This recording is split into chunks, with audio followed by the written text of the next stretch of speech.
ప్రెగ్నెన్సీలో ఎనీమియా అని ఎప్పుడు అంటాము అంటే హిమోగ్లోబిన్ ఎప్పుడైతే 11 గ్రామ్స్ కంటే తక్కువగా ఉన్నప్పుడు దాన్ని మనం ఎనీమియా కింద అంటాము. అంటే ఎనీమియా అన్నప్పుడు మనకి ఎక్కువగా మెయిన్గా వచ్చేది ఐరన్ డెఫిషియన్సీ తోటి వస్తుంది, లేదంటే ఫోలిక్ యాసిడ్ కానీ, లేదంటే విటమిన్ B12, విటమిన్ డి, వీటన్నిటితోటి విటమిన్ సి డెఫిషియన్సీ ఉన్నా కానీ మనకి ఎనీమియా వచ్చే అవకాశాలు ఉంటాయి. ఎందుకంటే ఐరన్ మనకి అబ్జార్బ్ కావాలంటే మనకి విటమిన్ డి కావాలి, విటమిన్ సి కూడా కావాల్సి వస్తుంది. అందుకే ఫుడ్లో మనకి తీసుకోవాల్సిన మెయిన్ ఇంపార్టెంట్ ఏంటంటే విటమిన్ డి, విటమిన్ సితో పాటు ఐరన్ ఎక్కువగా ఉన్న పదార్థాలు, విటమిన్ B12, ఫోలిక్ యాసిడ్ ఎక్కువ ఉన్న పదార్థాలు కూడా తీసుకోవాలి. అంటే ఎనీమియాలో మనకి ప్రెగ్నెన్సీ అప్పుడు ఎందుకు కామన్గా కనిపిస్తుంది అంటే మామూలుగా ఏమవుతుందంటే మనకి ఈ ప్రెగ్నెన్సీ టైం అప్పుడు ప్లాస్మా వాల్యూమ్ అనేది 50% పెరుగుతుంది, ఆర్బీసీ మాస్ అనేది మనకి 25% పెరుగుతుంది. అన్నప్పుడు దానికి హీమోడైల్యూషన్ ఎక్కువగా ఉంటుంది, అంటే రక్తం పలచబడుతుంది అంటారు కదా, దాన్ని హీమోడైల్యూషన్ అంటారు.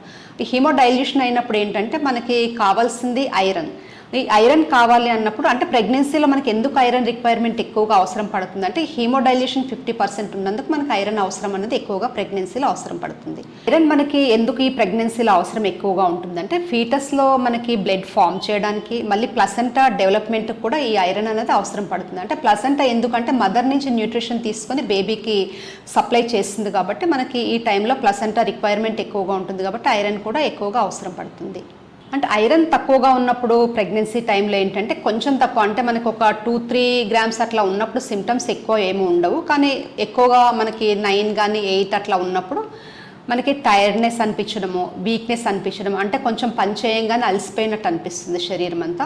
దాంతో ఏంటంటే స్టేర్స్ ఎక్కినప్పుడు కానీ కొంచెం ఎక్కువగా హెవీ వర్క్ చేసినప్పుడు బ్రెత్లెస్ అంటే ఊపిరి తీసుకోవడం చాలా ఇబ్బందిగా అనిపిస్తుంది. దాంతో అంటే మనకి ఇంకా హిమోగ్లోబిన్ డ్రాప్ అవుతున్నప్పుడు ఎనిమియాలో మనకు చూసిన మెయిన్ సిమ్టమ్ ఏంటంటే పాల్పిటేషన్స్ ఒకటి, అంటే గుండె దడదడం అనడము, లేదంటే హైపోటెన్షన్, బీపీ సడన్గా డ్రాప్ అవ్వడం, అంటే 80-90 అలా రావడము, లేదంటే మొత్తం అంతా బాడీలో ఎడిమా ఫామ్ అవుతుంది. ఇది కూడా ఒక ఈ ఎనిమియా తోటి సిమ్టమ్గా ఉంటుంది. హెడేక్ రావడం ఒకటి, గిడ్డినెస్ కూడా ఉంటుంది. వీళ్ళల్లో ఏంటంటే ఐరన్ ఎక్కువగా తగ్గిపోయినప్పుడు, హిమోగ్లోబిన్ డ్రాప్ అయినప్పుడు వాళ్ళ ఇమ్యూనిటీ లెవెల్స్ కూడా తగ్గిపోతాయి. దాంతో బేబీకి కూడా ఎలా ఎఫెక్ట్ అవుతుందంటే మనకు ప్రీటర్మ్ డెలివరీ, అంటే నిండా 9 months కాకముందు 7th month కానీ 8th month కానీ డెలివరీ అయ్యే అవకాశాలు ఉంటాయి. దాంతో IUGR అంటారు, అంటే మనకి బేబీ వెయిట్ అన్నది తక్కువగా పుడుతుంది, అంటే 1 kg కానీ 1.5 kg అట్లా పుట్టే అవకాశాలు ఐరన్ డెఫిషియన్సీ ఎనిమియాలో ఉన్నప్పుడు జరుగుతుంది. మదర్కి ఐరన్ డెఫిషియన్సీ ఉన్నప్పుడు బేబీలో జరిగే కొన్ని ఇబ్బందికర విషయాలు ఏంటంటే IUGR బేబీ అంటారు.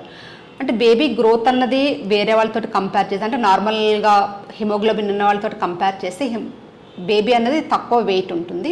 ఇంకోటి ప్రీటర్మ్ డెలివరీ, అంటే నిండా నెలలు మొయ్యక ముందే డెలివరీ అనేది 7th month కానీ 8th month కానీ జరిగే అవకాశాలు ఉంటాయి.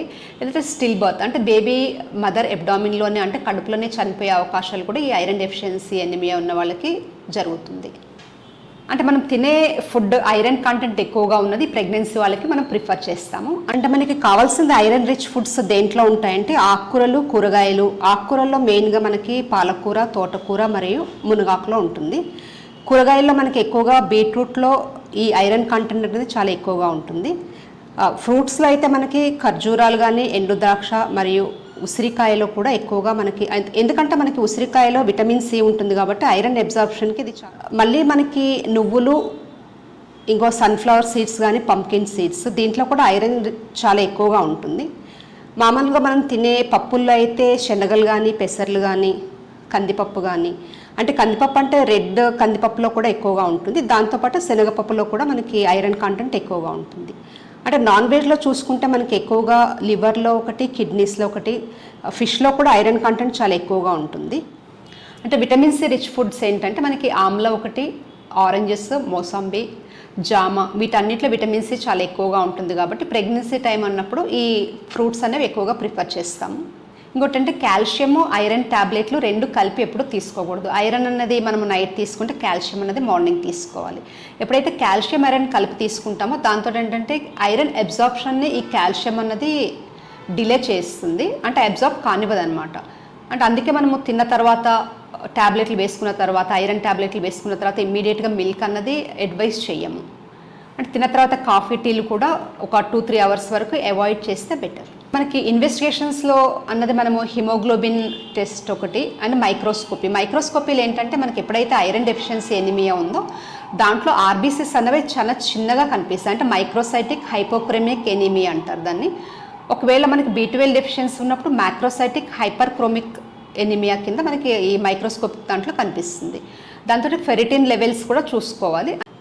ఫెరిటిన్ అన్నది మనకి ఐరన్ నిల్వలు బాడీలో ఎంత ఉన్నాయనేది తెలిపేది. యూజువల్గా ఏంటంటే లెస్ దెన్ 15 నానోగ్రామ్/ml ఉన్నప్పుడు మనకి ఐరన్ నిల్వలు అనేది బాడీలో చాలా తక్కువగా ఉన్నాయని అర్థం చేసుకోవాలి. ఎప్పుడైతే మనకి హిమోగ్లోబిన్ అనేది 4 కానీ 5 కానీ అలా ఉన్నప్పుడు ఏంటంటే మదర్కి బేబీకి చాలా ఎఫెక్ట్ అవుతుంది కాబట్టి మనము బ్లడ్ ట్రాన్స్ఫ్యూషన్ అన్నది అడ్వైస్ చేస్తాం.